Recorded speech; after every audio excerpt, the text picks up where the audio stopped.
Hello सर्वांचं खूप स्वागत आहे। स्पेशली जे नवीन सबस्क्रायबर आहेत माझे, आपली पूर्ण यूट्यूब फॅमिली आता मोठी होत चालली आहे आणि सर्व नवीन सबस्क्रायबर, जुने सबस्क्रायबर सर्वांचं मनापासून स्वागत आहे। तर मी लास्ट माझा व्हिडिओ होता हा आपला पुण्याहून, जो मेकअप कार्निवल फेस्टिवल होता त्याचा। तर त्याच्यामध्ये मी इंस्टाग्रामवर सांगितलं होतं की मी काहीतरी सरप्राईज देणार आहे। जे जे मला इंस्टाग्रामवर फॉलो करतात त्यांना हे माहिती असेल की मी काहीतरी नवीन आणणार होती। आणि हां, यूट्यूबमध्ये पण मी लास्ट व्लॉगमध्ये थोडंफार सांगितलं होतं की काहीतरी पुढे हा नेक्स्ट व्हिडिओ वेगळा असेल। आणि तो व्हिडिओ असा आहे की मी आणि मम्मी आम्ही दोघांनी मिळून एक स्टुडिओ ओपन केला आहे। तर जिथे आम्ही राहतो ठाण्यामध्ये, तो तिथेच आहे, घराच्या जवळच आहे। सर्व झालं आहे, पूजा झाली, ओपनिंग झालं, तर खूप छान झालं सगळं। तर म्हटलं की चला आता सर्व सेटअप नीट झालं आहे, सर्व छान मांडून झालं आहे, सगळं अरेंजमेंट्स सगळं छान झालं। फक्त असं झालं आहे की मी हा व्हिडिओ असा नव्हती टाकणार। सुरुवातीपासून डे 1 पासून जेव्हा हा पूर्ण म्हणजे सेटअप होण्याच्या आधी काय हवं आहे, डिस्कशन व्हिडिओ की आम्हाला इंटिरियर कसं हवं आहे, ते सगळं व्हिडिओमध्ये मी रेकॉर्ड केलं होतं। डे 1, डे 2 असे 20-22 दिवसांचं। तर ते सगळं मिस्टेकली डिलीट झालं, मी ते तुम्हाला शेवटी सांगेल। पण ठीक आहे, जे काही झालं ते मी सांगेल तुम्हाला काय काय झालं। पण जास्त काही गडबड नाही झाली आहे, फक्त ते व्हिडिओ डिलीट झाले। पण शॉपचं काम, स्टुडिओचं नाव ठेवलं आहे मी तृप्ती हेअर अँड मेकअप स्टुडिओ। तर हे सगळं कॉम्बिनेशन तुम्ही बघताय पाठीमागे पिंक आणि व्हाईटमध्ये ठेवलं आहे। आणि आमच्या घरात आमच्या फॅमिलीला, म्हणजे आम्ही चौघं, मम्मी पप्पा मी आणि तन्वी, आम्हा तिघांना असेच लाईट कलर आवडतात। त्या लाईट कलरमध्ये एक ब्राईटनेस वेगळा असतो, एनर्जी पण वेगळी असते, पॉझिटिव्ह असते। डार्क कलर आम्हाला जास्त आवडत नाही। तर मी तुम्हाला एक एक गोष्टी दाखवते आणि त्याच्या पाठी काय अर्थ आहे, ते का मी असं डिझाईन केलं आहे। मीच असणार आहे, मी आणि मम्मी, कारण की पप्पाला आणि तन्वी तर पुण्याला होती म्हणून तिला माहिती नाही, जास्त माहिती तिला पाठवायची, मी दाखवायची की सजेस्ट कर मला, हे बरोबर आहे की नाही, असं तसं।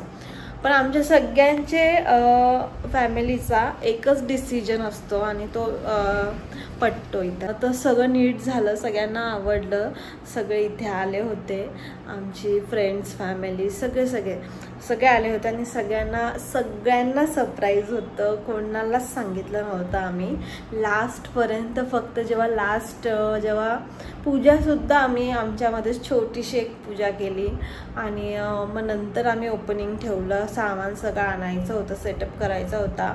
थोडा वेळ लागतो, जसं ज्या दिवशी आपल्याला पाहिजे त्या दिवशी पटापट होत नाही, बिलकुल होत नाही, कारण की जे डीलर्स असतात त्यांनासुद्धा माल यायचा असतो फॅक्टरीमधून।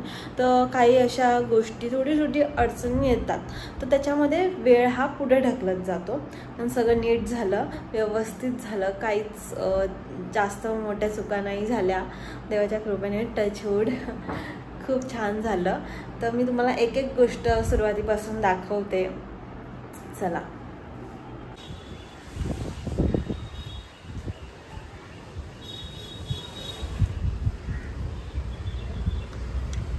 ही आपली एंट्री आहे, हा डोर।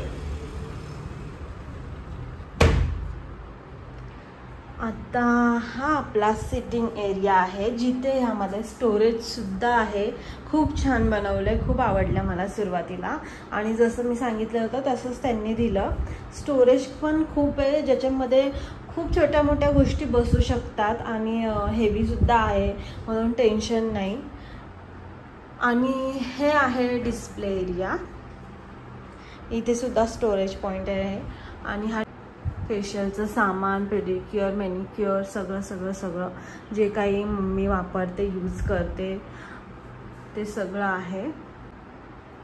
आणि आता खूप स्पेशल, आता आम्ही हे आले, हे असं लावायचं आहे मला इथे, हे आहे गणेश भैया। ये कितना गैप रहेगा, कट रहेगा, कैसे रहेगा, टच रहेगा? 2 फुट का गैप रखते हैं। उसको बोले थे अभी, वो सब इमेज अपन ड्राइंग निकाले थे सब डिलीट हो गया यार। UPTI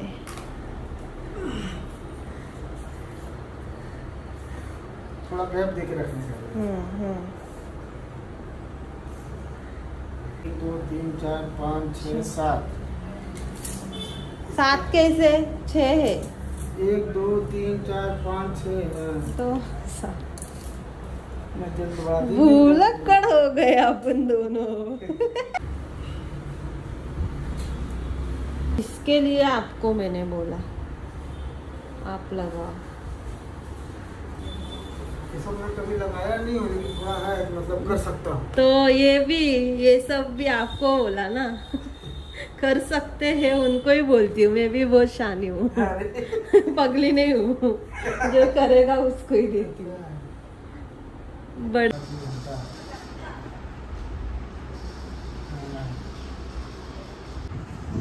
चमक रहा है।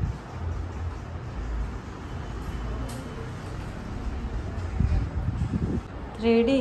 हाँ, एकदम मस्त बनेगा। क्या 3D में क्या बनेगा? अभी 3D नहीं लग रहा है ये।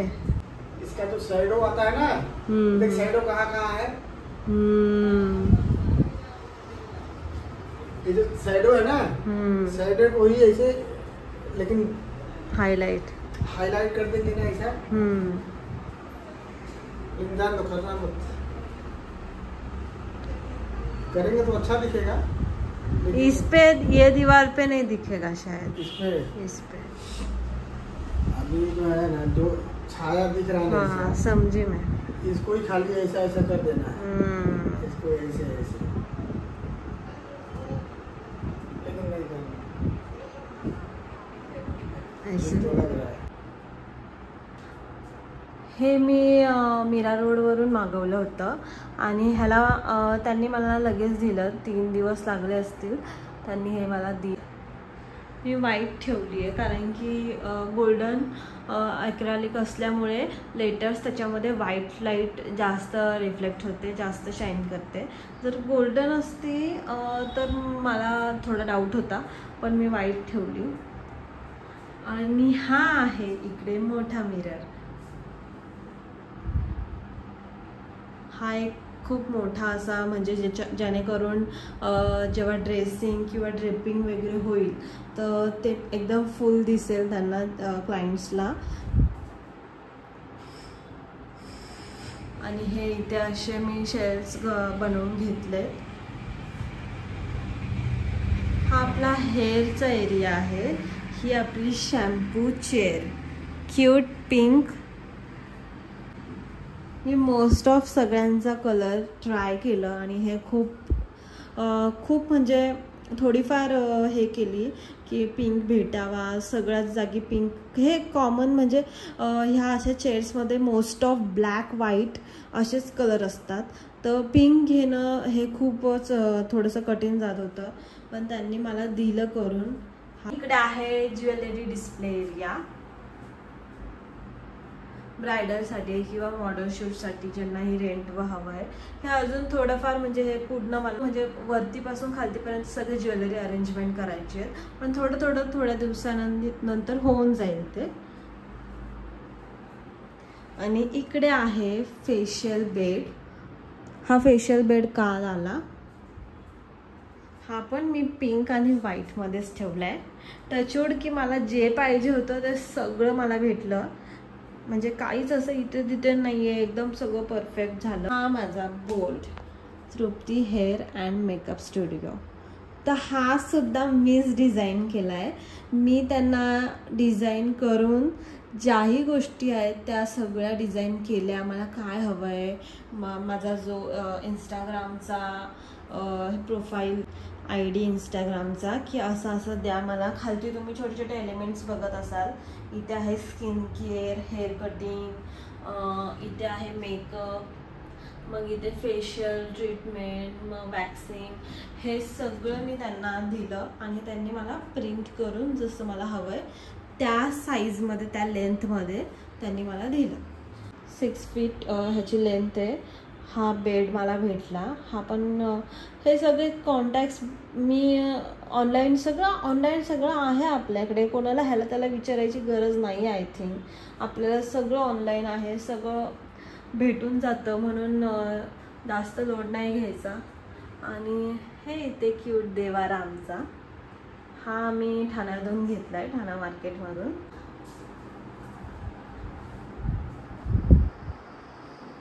आता इकडे 2 मिरर आणि ह्या 2 चेअर. तर हा पोर्शन जेव्हा आम्ही डिझाईन केला, ब्लँक एकदम पूर्ण रूम, ही ब्लँक शॉप, काहीच नव्हतं, एकदम डिझाईन. हे काय म्हणजे आपण त्यांना सांगायचं की तुम्हाला कसं हवं आहे, कारण की पुढे जाऊन आपल्याला कामं करायची आहेत, आपल्याला कसं इझी पडेल. फर्स्ट डेला आम्हाला 4.5 तास लागले त्यांच्याशी डिस्कशनमध्ये, की हे पूर्ण जेव्हा आम्ही ते एंटर झालो तेव्हा 11 ते 3:30 पर्यंत सगळं डिस्कशन आमचं चालू होतं. सगळं A to Z, cut to cut मी त्यांना सांगितलं. त्यांना फोटोज वगैरे मी पटापट डाउनलोड करून दिले, की जेणेकरून त्यांना इझी होऊन जावं, की एकदा आपण बघितलं ना की आपल्याला लगेच कळून येतं, अरे हां ह्यांना असं हवं आहे, मग ते इझी पडतं. मग ते सगळं मी ऑनलाईन सगळ्या गोष्टीचा वापर केला. ChatGPT, Pinterest, सगळं मी एकदमच डीपमध्ये गेली आणि सगळं जसं हवं आहे तसं मी शोधून काढलं. हे माझं फिक्स होतं की मला व्हाईट अँड पिंक प्रत्येक गोष्टीमध्ये त्याचा टच असलाच पाहिजे. तर बाकी कोणताच कलर नको आहे, कारण की आमच्या घरातल्यांना आम्हाला नाही आवडत जास्त डार्क आणि व्हाईट कलर, जे वॉर्म असतात आणि ज्याच्या म्हणजे अशा जागी तर हेच कलर एक ब्राईटनेस आपल्याला पाहिजे असते. तर हे कलर आपल्याला खूप युजफुल होतात पुढे जाऊन. आणि मी हाच विचार धरते की मला कॅमेराच्या कोणत्याही अँगलमधून कोणताही कोपरा हा सुंदर दिसायला हवा. तर मी हा विचार डोक्यात घेऊनच सगळी कामं केली आणि त्यांना सगळं सांगितलं. असं जसं आपण कुठेही एकदा हॉटेल रूममध्ये माझे काही रील्स तुम्ही बघितले असतील, तर जिथे बॅकग्राऊंड जसं असेल तसाच आपल्या मॉडेल व आपल्या क्लायंटवर इफेक्ट पडतो. आपलं काम अजून सुंदर दिसतं, त्याने हेल्प होते आपल्या कामासाठी. तर तसंच माझ्या डोक्यात होतं. आणि तेच आता जसं हा मोबाईलचा माझा बॅक जो लाईट पिंक आहे, बेबी पिंक, तर ह्याला इन्स्पायर होऊन हे सगळं मी डोक्यात ठेवलं की हाच कलर हा सूट होईल. मला जास्त इतरांचे सजेशन्स पटत नाही, मला नाही आवडत, कारण की मला माझ्यावर विश्वास आहे, कॉन्फिडन्स आहे की मी माझे जे काही आयडिया असतील ते बरोबर प्रॉपर असतील. मी थोडा वेळ घेते. क्लायंटला पण माझ्या माहिती असेल की जेव्हा माझ्याकडे क्लायंट येतात आणि ते मला समजवतात की मला असं पाहिजे तसं पाहिजे, तेव्हा मी 2 मिनटं थांबते आणि पाठीमागे येते आणि पूर्ण त्यांना ॲनालाइज करते. त्यांचे हेअर्स बघते, फेस बघते, कॉस्ट्यूम असेल त्यांचा ते सगळं बघते आणि त्याच्यानंतर त्यांना सजेस्ट करते. जे असेल ते खरं सांगते की तुमच्यावर असं होईल, असा एकदम सुंदर बेस तुम्हाला छान दिसेल, मॅट असेल किंवा काही असेल त्यांच्या स्किन टोननुसार. तर हे सगळं मी पूर्ण प्रॉपर एकदा वेळ स्वतःला देते. लगेच अशी पटापट घाईमध्ये नाही सगळे निर्णय घेत.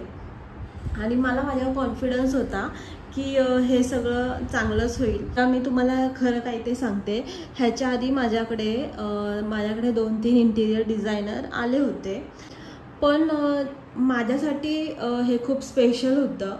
मला एकदाच काहीतरी करावं वाटतं. प्रत्येक वेळेस सारखं चेंजेस, दर वर्षाला काहीतरी हे बदल ते बदल, दर महिन्याला ठोकम ठाक, हे सगळं नाही आवडत मला. एकदाच काय ते करून पूर्ण मोकळं व्हायचं. आलेले तर फर्स्ट इंटिरियर त्यांनी मला सजेशन दिलं आम्हाला की इथे ना तुम्ही मोठा मिरर लावा आणि त्या मिररला आहे ना असे छोटे छोटे बल्ब असतात असे बॉर्डरला. तुम्ही बघितलं असेल, ती खूप जुनी पद्धत आहे, ती खूप ओल्ड आहे. मी खूप जागी बघितलं आणि ते सगळीकडे बल्ब तुम्ही लावून बसणार, त्याने हीट होते, गरम होतं, त्याने खूप दिसायला पण ते विचित्र दिसतं, असं बाहेर आलेलं एकदम नाही ते व्यवस्थित वाटत. आपल्याला एक मॉडर्न टच हवा होता आणि कम्फर्टेबल पाहिजे, क्लायंट्सला सुद्धा कम्फर्टेबल वाटायला पाहिजे. ती खूप खूप जुनी पद्धत आहे. तुम्ही बघितलं असेल खूप मूवीमध्ये सुद्धा आहे, तर ते मला बिलकुल आवडलं नाही.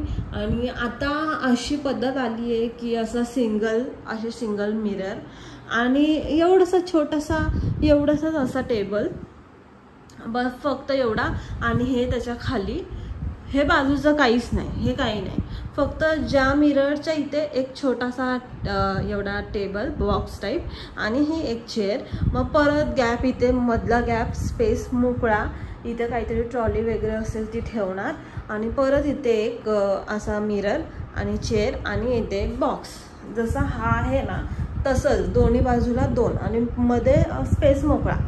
तर त्याने काय होतं, त्याने ना जेव्हा खूप क्लायंट्स आपल्याकडे येतात, खूप गर्दी होते, तर त्या गोष्टी आहेत ना तिथून पडतात खाली, आपल्याला मॅनेज करता येत नाही.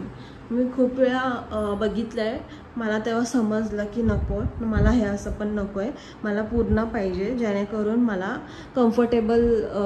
कम्फर्टेबली सगळं अरेंज, सगळं नीट मॅनेज करता यावं. ते क्लायंटसमोर पण नीट नाही दिसत की हे काय आहे, इथून सगळं पडतं आहे खाली, तिथून सगळं पडतं आहे. म्हणून ते सुद्धा एक माझ्या डोक्यात होतं की मला हे असं पूर्ण मोठं पाहिजे, लांबलचक, भलेही मिरर नको मला असा मोठा, हा असा आहे ठीक आहे, मी मध्ये मला स्पेस भेटला आहे, मी तिथे काही करू शकते. तर ही एक डिझाईन होती. तर ही डिझाईन माझ्या डोक्यात नव्हती, पण नंतर मला पिंटरेस्टवरून एक डिझाईन भेटली, मग त्याने मला आयडिया आली की हां हे असं होऊ शकतं, एकदम असं टोकीला नको आहे. आणि अजून एक पण आहे ना, काही सलूनमध्ये मी बघितलं आहे की तिथे आहेत ना अशा ह्याच्या जागी आहे ना, शेल्फ्सच्या जागी ते लोक ग्लासची सेल ती तिथे लावतात, आणि ती आहे ना नीट चांगली दिसून येत नाही, ते एकदम लोकल वाटतं. त्याने त्याचे विचार असतात, पण माझा विचार स्पष्ट होता की मला प्रत्येक कोपरा कानाकोपरा सुंदर दिसला पाहिजे, बस माझा तोच विचार होता. अट्रॅक्टिव्ह असला पाहिजे. पुढचे 4 वर्ष जाऊ दे, 5 वर्ष जाऊ दे, कोणत्या अजून नवीन गोष्टी येतात मार्केटमध्ये, ट्रेंड येत राहतात, येऊ दे, पण माझा शॉप हा सगळ्यात सुंदर दिसेल, माझा स्टुडिओ हा स्टुडिओसारखा दिसेल, ना की लोकल पार्लरसारखा. तर हे माझ्या डोक्यात होतं.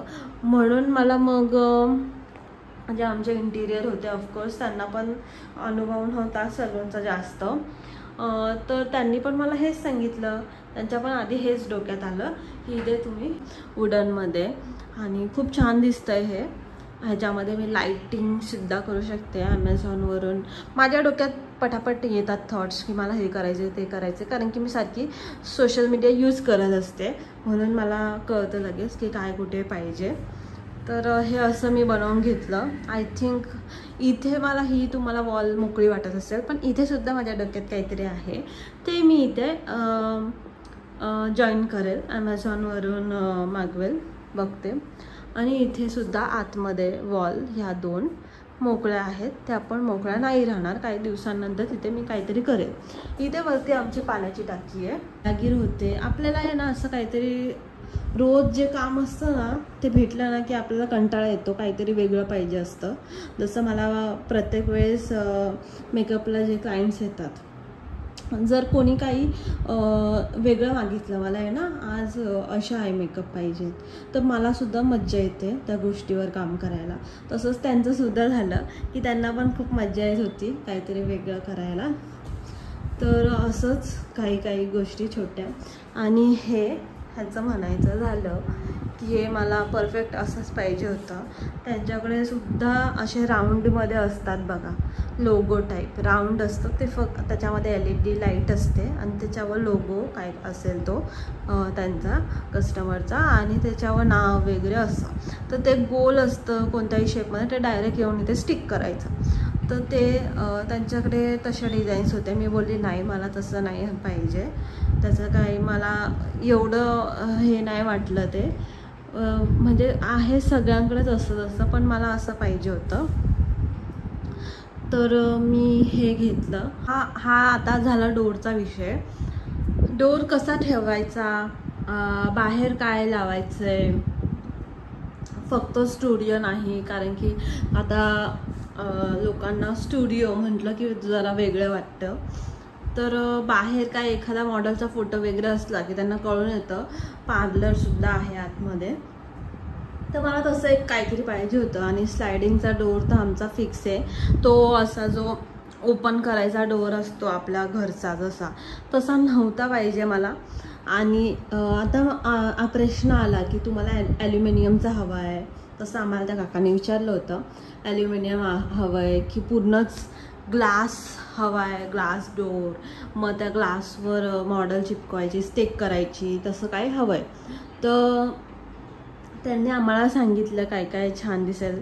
ते बोलले ग्लास नका ठेवू, मुलं बाहेर खूप खेळतात, एखादा कोणी दगड वगैरे बाहेरून मारला की गेलं, मग ते संपलं तसं.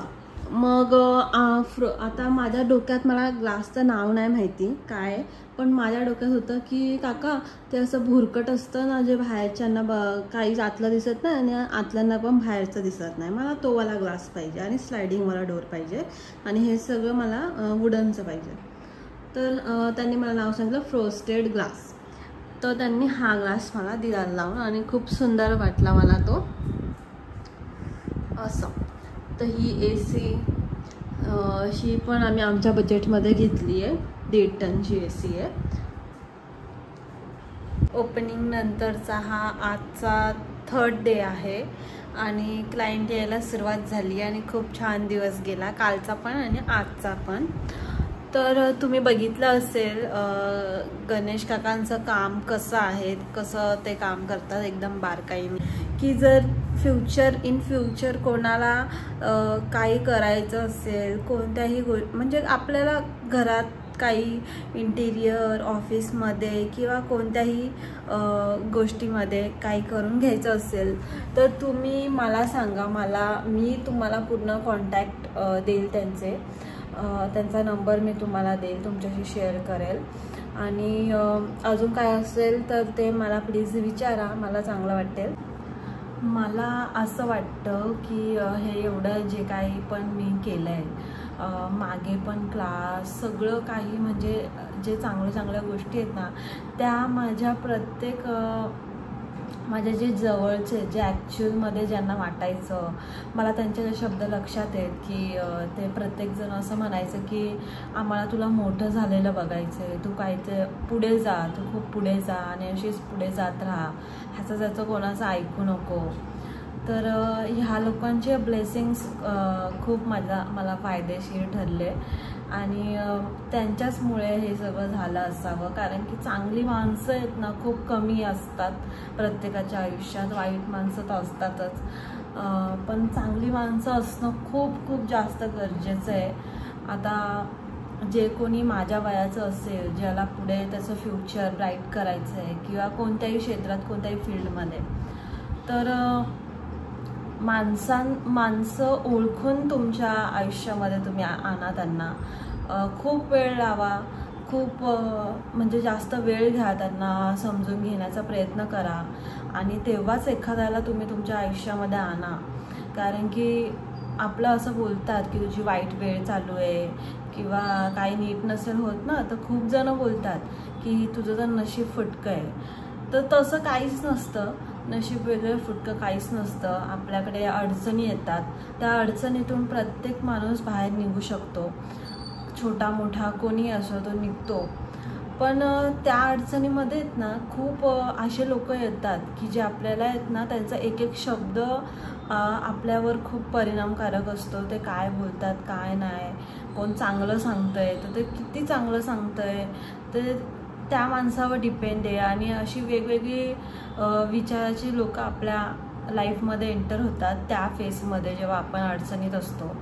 तर कोण त्याचा फायदा उचलतो, तर कोण चांगलं आपल्याला सांगून जातं आणि कोण आपल्या पाठीमागून काय काय विचित्र बोलत असतात.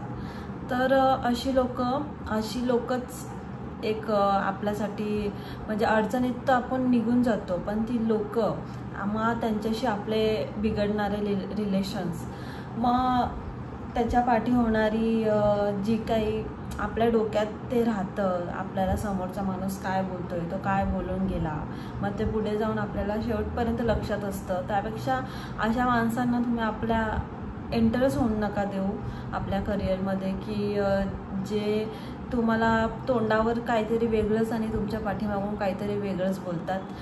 तर आणि काही नाही, फक्त त्या माणसांच्या बोलण्याकडे लक्ष ठेवा जे तुमच्यासाठी प्रत्येक वेळेस चांगलं बोलत असतात. तुम्हाला बोलतात की तुम्ही आहे ना, मला असं वाटतं की तू खूप पुढे जावं. माझ्यासाठी तर म्हणजे एक हातावर बोलण्या एवढी माणसं आहेत की जी माझ्या लाईफमध्ये चांगली मला भेटली. आधी तर बिलकुल नाही, खूप विचित्र लोक येऊन गेली, जाम विचित्र गोष्टी झाल्या बाकीच्या लोकांमुळे.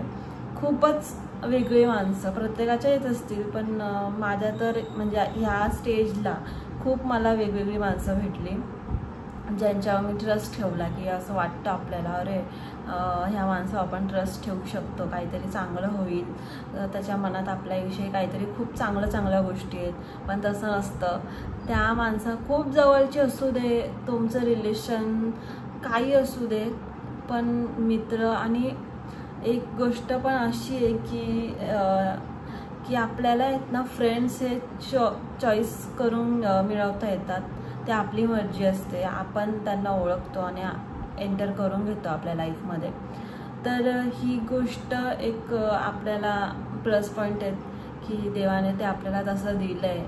नाहीतर जे रिलेशन्स आहे, फॅमिली रिलेशन्स म्हणा, ते सगळे आधीच लिहिलेले असतात.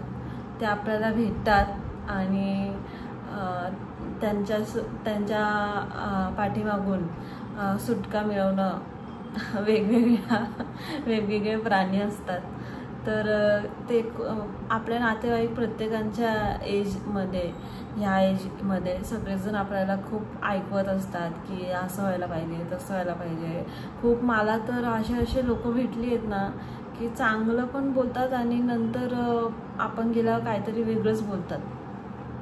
तर अशी पण लोक भेटली आहेत. तर अशा लोकांपासून सावधान राहा, खूप डेंजर असतात ती. आणि माझ्या आयुष्यातून असे लोक गेली आहेत ना, म्हणजे मी स्वतःहून डिलीट करून टाकते. मला नको, मी एकदम सेफली खेळते, मला नकोच अशी लोक, मी डिलीट करते. कितीही जवळचा, किती इम्पॉर्टन्स असू दे त्या माणसाला, तर मी नाही ठेवत. असे खूप मोठी लिस्ट आहे ज्यांना मी डिलीट केलं आहे, माझ्या कॉन्टॅक्टमध्ये नाही ठेवलं आहे. त्यांचे एक शब्द मी लक्षात ठेवते, कोण काय बोललं आहे, कोण कसं आपल्याशी वागतं आहे, त्यावेळेस तो कसा वागलेला आणि आता कसा तो वागतो आहे, किंवा त्याचं बिहेवियर हे माझ्याशी असंच असतो, तो मला असाच बघत असतो, हे सगळं मी लक्षात ठेवते. आणि ती माणसं खूप डेंजर असतात तुमच्यासाठी, तुमच्या करिअरसाठी, कोणत्याही गोष्टींसाठी. तर काही विचार न करता डिलीट करा. ते तर माझ्यावर मी नाही ठेवत अशा लोकांना. खूप कमी कॉन्टॅक्ट लिस्ट आहे माझी. जे खूप आधीपासून जे लोक आहेत माझ्यासोबत, आता जे चांगला विचार करतात, असे की हां तू हे चांगलं करते, ज्यांना माझ्या प्रत्येक डिसिजनवर आहे ना डाऊट नाही आहे, तू करशील ना, तू बरोबरच करशील, तू कर, तू हा निर्णय घेतलायस ना, घे, मग आता कशाला घाबरते, पुढे चल. तर अशा लोक खूप कमी भेटले मला, खूप कमी. पण बोलतात ना, क्वालिटीवर विश्वास ठेवा, क्वांटिटीवर नाही. तर तीच क्वालिटी माझ्याकडे आत्ता आहे, आधी नव्हती. आधी खूप विचित्र लोक होती, आता पण आहेत, पण मी नाही ठेवत जास्त अशा लोकांना कॉन्टॅक्टमध्ये. लोक मला बोलतात तू आम्हाला काय केलंयस, म्हणजे स्टेटसने हाईड केलं आहे का, आम्हाला दिसत नाही. मी डायरेक्ट डिलीट करून टाकते, मी ठेवतच नाही. मला कळालं आहे, तुम्हाला समोरच्याला पण माहिती असतं आपण ह्याच्यासोबत कसा वागतोय, पण तरी पण ते तसेच कंटिन्युअस वागत जातात. आणि अशा लोकांना आहे ना, वरतून देव आला ना तरी पण ते लोक म्हणजे सुधारणार नाही, ते तसेच राहणार. वरून जर देव आला त्यांच्यासाठी आणि देवाने पण त्याला त्याच्या चुका सांगितल्या, तरी तो माणूस नाही बदलणार. तो बोलेल नाही मी बरोबर आहे, तो तसाच वागेल, तो नाही बदलणार. म्हणून तुम्ही त्याला चेंज करण्यामध्ये जाऊ नका. तुमच्याविषयीचा निर्णय त्याच्या मनात जो आहे तोच राहील शेवटपर्यंत. भले तुम्ही किती पण पुढे जा त्याच्यासमोर, तरी पण तो कुठे ना कुठे त्याच्या मनात कर करत राहील. त्याच्या मनात तुमच्याविषयी काहीच असं चेंज नाही दिसून येणार, तो तसाच राहील शेवटपर्यंत. म्हणून अशा लोकांच्या नादी नका लागू, किती पण जवळचा असू दे, नातेवाईक असू दे, फ्रेंड असू दे, कसा पण असू दे. पण मग असे खूप डेंजर लोक घेऊन गेले, डेंजरच, खरंच खूप डेंजर. पण नंतर हळूहळू मी जास्त जणांचे कॉन्टॅक्ट नाही ठेवले, खूप कमी लोकांचे कॉन्टॅक्ट आहेत माझ्या फोनमध्ये. आणि बाकी जास्त कोणाशी मी चॅट वगैरे करायला एवढं हे नाही मला. डायरेक्ट काय जास्तच महत्त्वाची गोष्ट आहे तर मी डायरेक्ट फोन कॉलवरच बोलते कोणाशी, पण चॅटिंग वगैरे जास्त करत नाही. त्यामुळे कदाचित कमी हे माझे, पण तेच मला बरं वाटतं. मी बिलीव्ह हे क्वालिटीवरच करते, क्वांटिटीवर नाही. कोणतीही गोष्ट असू दे, तो कोणताही प्रोडक्ट असू दे किंवा आपल्या लाईफमध्ये ती गोष्ट मी पूर्ण अप्लाय करते. आणि हे सगळं त्याच्याचमुळे तुम्ही कधी कोणा विश्वास करायचा आहे तुम्हाला, नीट विश्वास करा. असं त्याच्यावर विश्वास करू नका. काही कामाची नसतात लोक, बिलकुल नाही.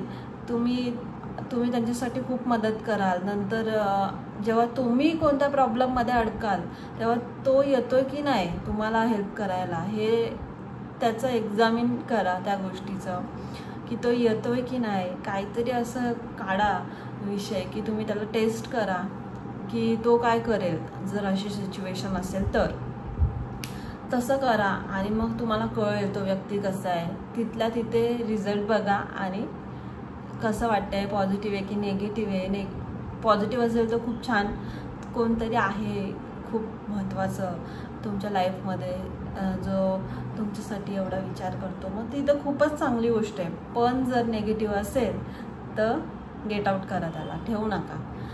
आणि बघा, कामाची माणसांनाच ठेवा तुमच्या लाईफमध्ये, नाहीतर काहीच फायदा नाही आहे.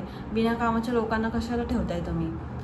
बिना कामाच्या लोकांना ठेवूच नका. तो कधी तुम्हाला हेल्प नाही करणार आहे, कधी कोणत्या गोष्टीत त्याचंच डोकं चालत नाही तर तुम्हाला काय हेल्प करेल. तर अशा लोकांना नका ठेवू बिना कामाच्या. तर तुम्हाला सपोर्ट करेल, ज्याच्याकडे आयडियाज आहे, ज्याचं डोकं चालतं, जर स्वतः खूप इंटेलिजंट थोडाफार त्याच्या गोष्टीमध्ये आहे, असं नाही की एकदम बापच आहे, पण नॉर्मल आहे, पण खूप एकदम त्याचा प्युअर हार्ट आहे, अशा लोकांना ठेवा. जो मनापासून तुमच्याविषयी काळजी करतो अशा लोकांना ठेवा.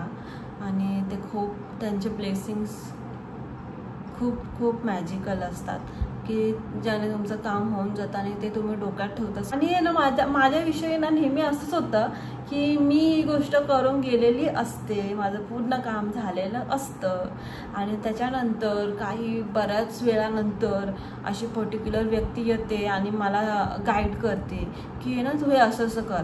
मी बोलते अरे बाबा, आता म्हणजे तोंडावर आपण काय बोलू नाही शकत, एखाद्याची इन्सल्ट केल्यासारखं वाटतं ते. मग आता काय बोलायचं अशा लोकांना. मग शांत असते थोडा वेळ, त्याचं बोलून पूर्ण झालं की मग अरे ते सगळं झालं आहे माझं, असं नीट समजावून सांगते. तरी पण तो माणूस काही थांबत नाही, तो तुम्हाला लेक्चर देत असतो. आणि जेव्हा शॉपचं काम चालू झालं मेच्या लास्ट वीकमध्ये काम चालू झालं, तर त्याच्यानंतर 10-15 दिवसानंतर माझा पुण्याला होता मेकअप फेस्टिवल, तर तिकडे होती मी 3-4 दिवस. आणि मग सगळा असा गोंधळ की इकडचं पण बघायचं आणि तिकडचं सुद्धा मॅनेज करायचं. तिकडे गेल्यावर इकडे काय चाललं आहे ते सगळं बघणं, काय काम पूर्ण झाले, काय अर्धवट आहेत, तर त्याचा फॉलोअप घेत राहणं डीलर्सकडून. तर ते सगळं बघायचं. आणि मग तिकडून इकडे आल्यानंतर तन्वी होती, मम्मी होती, दोघी होत्या, पण तरी पण लक्ष द्यावं लागायचं कारण की त्यांचे सगळ्यांचे डीलर्सचे कॉन्टॅक्ट माझ्याकडे होते आणि मला माहिती होतं की कधी डेट्स माहिती होते की ते आपल्याला कधी सामान पोचवणार आहे आपल्या शॉपवर. तर कार्पेटचं होतं, लास्ट मुमेंटला जेव्हा ओपनिंग होतं त्याच्या आदल्या रात्री हे कार्पेट टाकून दिलं, कारण की फ्लोर कार्पेट बसवल्यानंतरच चेअर आणि बेड वगैरे हे सगळं मी मागवू शकत होते, कारण की आधी नाही मागवू शकत. मग ते परत कार्पेट बसवणार, मग ते बाहेर काढायचं, मग ते रस्त्यावर कुठे ठेवणार. मग म्हटलं आधी आपण कार्पेट बसवू आणि मग हे सगळं पुण्यावरून आल्यानंतर नेक्स्ट वीकलाच आम्ही ओपनिंग ठेवलं होतं. तर सगळं छान व्यवस्थित झालं. आणि म्हणजे ओपनिंगसाठी 1-2 दिवस आधी सगळं शॉपिंग करण्यासाठी आम्ही ठाण्यामध्ये गेलो होतो, मी, मम्मी आणि तन्वी. तर सगळं काही जे आता स्टुडिओ प्लस पार्लर असं आपण ठेवलं आहे. तर त्याच्यामध्ये पार्लरच्या आपल्याला ज्या बेसिक गोष्टी असतात त्या मम्मीला हव्या होत्या पूर्ण. म्हणजे आता हे पाठीमागे तुम्ही बघताय स्प्रे तर माझ्याकडे होते, नेल पेंट्स, बाकी काही छोट्या छोट्या गोष्टी. तर ते सगळं घ्यायला आम्ही तिकडे गेलो आणि तिकडे एका मिशोवरून आम्हाला काहीतरी ऑर्डर करायचं होतं. तर त्याच्यासाठी मला तन्वी बोलली की ताई कोड टाक, पेमेंट करायचं आहे. आणि ते कोडच विसरली मी, मला लक्षातच येईना काय कोड आहे. आणि जो मी 1 मिनिट आधीच एका शॉपमध्ये पेमेंट केलं होतं आणि ते पेमेंट केलं आणि मी लगेच विसरली त्याचा पासवर्ड. करते लक्षात, मला लक्षातच नाही ह्याचा पासवर्ड. 6 डिजिट होता, 6 काय 8 डिजिट होता. तर आणि मी असे पासवर्ड कधी लक्षात नाही ठेवत कारण की खूप पासवर्ड आहेत फोनचे. परत मला प्लस माझे स्वतःचे इन्स्टा, व्हॉट्सअप काही म्हणा त्याचे सगळे ईमेल्स वगैरे. परत मम्मी आणि पप्पा त्या दोघांचे पण अकाउंट्स वगैरे मलाच बघावं लागतात. तर त्यांचे पासवर्ड प्लस माझं मम्मी एवढं काही लक्षात नाही ठेवत कारण की. आणि मी बोलली मोबाईल आहे, मोबाईलमधून आपल्याला कसं पण विसरलं तर फॉरवर्ड पासवर्ड करून काढता येतं. पण आता मी मोबाईलचाच मेनच फ्रंट लॉक विसरली मी. आणि असं झालं की मी जो फोनपेचा आहे तोच आपल्या फ्रंट लॉकच्या स्क्रीनवर तोच असं काहीतरी होतं. मग मी काय केलं ते हे बंद केला फोन आणि आहे ना लक्षात आठवण्यासाठी मी बोलले ऑटोमॅटिक मला येईल लक्षात, आपल्याला सवय असते. हे केलं, स्वाईप केलं, पासवर्ड टाकायचा प्रयत्न केला, काहीच म्हणजे तो लॉकच झाला फोन. काहीच होत नव्हतं, लॉक झाला पूर्णपणे. आणि एकदा टाकला, तीनदा टाकलं त्याने मला आठवतंय 10 मिनटं काहीतरी हे घेतला वेटिंग 10 मिनटं वेट झाला. परत टाकला, मग परत 1 तास एकच चान्स. मग त्याच्यानंतर मग परत टाकला 1 तासानंतर. मग टाकला मग 1 तास 3 वेळा घेतले त्याने, 1 तास 3 वेळा वेटिंग. आणि मग परत एक टाकला चौथ्यांदा, मग 3 तास. मग परत टाकला, परत 8 तास. मग हे काय, मी तर विसरलेच, मला काहीच लक्षात नाही पासवर्ड वगैरे, मी कुठे लिहून नाही ठेवला, काहीच नाही. स्वतःवर जाम कॉन्फिडन्स की पासवर्ड मला लक्षात राहील, काय नाही, ते पासवर्डच मला लक्षात नाही. कसं करू लक्षात, कुठे काय ठेवलं आहे. नॉर्मली आपण आपला मिळता जुळता काहीतरी वाढदिवसाचा साल वगैरे, तारीख असंच काहीतरी ठेवतो. मी पण तसंच ठेवलं, काहीच लक्षात नाही. झाला गोंधळ सगळा. आणि नेक्स्ट डेला होती ओपनिंग सगळे. आणि मग नंतर आम्ही हुशार, आम्ही आमच्या अँड्रॉइडच्या फोनचे पण पासवर्ड विसरले की मी माझी स्वतःच फॉरगॉट पासवर्ड वगैरे मारून करून घ्यायची, रिसेट वगैरे करून घ्यायचं. तर परत यूट्यूबवर चेक केलं की काय करायचं आता खोलायला आणि काय करायचं आता, कसा उघडेल. ते बोलले की आता काय तुमचं सगळं डेटा जो पण आहे ओल्ड तो सगळा डिलीट होणार आणि मग त्याच्यानंतरच हा मोबाईल ओपन होऊ शकेल. मग काय नाही, मग काय आता टेन्शन. खूप वेळा ट्राय केलं, रात्री 12-1 वाजेपर्यंत तन्वी लॅपटॉप घेऊन बसलेली, मी आणि मम्मी हे सगळं शॉपची कार्पेटची वगैरे कामं पूर्ण करून घेत होतो. तर ते माणसं पण आपल्याला अशी भेटतात ना की सांगतात आपल्याला आदल्या दिवशी आम्ही देऊ तुम्हाला चेअर रेडी वगैरे करून देऊ. त्यांनी 2 दिवस लावले, म्हणजे ऑन टाईम तुम्हाला काहीच भेटणार नाही. जेव्हा तुम्ही तारीख त्यांना ऑलरेडी दिली आहे, बिल वगैरे त्याच्यामध्ये त्यांनी मेन्शन केले, तसं काही नाही होत. त्याच्या नेक्स्ट डेला ते आपल्याला हातात भेटलं सगळं. आणि नेक्स्ट डेला होती पूजा, म्हणून मी जास्त त्यांच्यावर प्रेशर टाकून कॉल सारखी मी आणि मम्मी करून सगळी कामं पूर्ण करून घ्यायचा प्रयत्न करत होतो. आणि मग काय नाही, दुसऱ्या दिवशी नेक्स्ट डेला या चेअर्स वगैरे आल्या आणि संध्याकाळ दुपारून झाली पूजा, ओपनिंग झालं. आणि हा मोबाईल बंदच तसाच पडून होता, काहीच नाही, ते उघडेच नाही. तो काय आता डोक्याला टेन्शन आमच्या सगळ्यांच्या. मम्मी इकडून बोलते यूट्यूबवर ब्लॉग्स टाकायचे, रील्सचं हे सगळं तू घालवलं, डे 1 पासून काय शूट केलेलं, पूर्ण काय आपण हे अंकल सोबत काय भाषण चालू होतं ते सगळं, म्हणजे काय बनवायचं आहे ते सगळं 4-4.5 तास चालू होतं.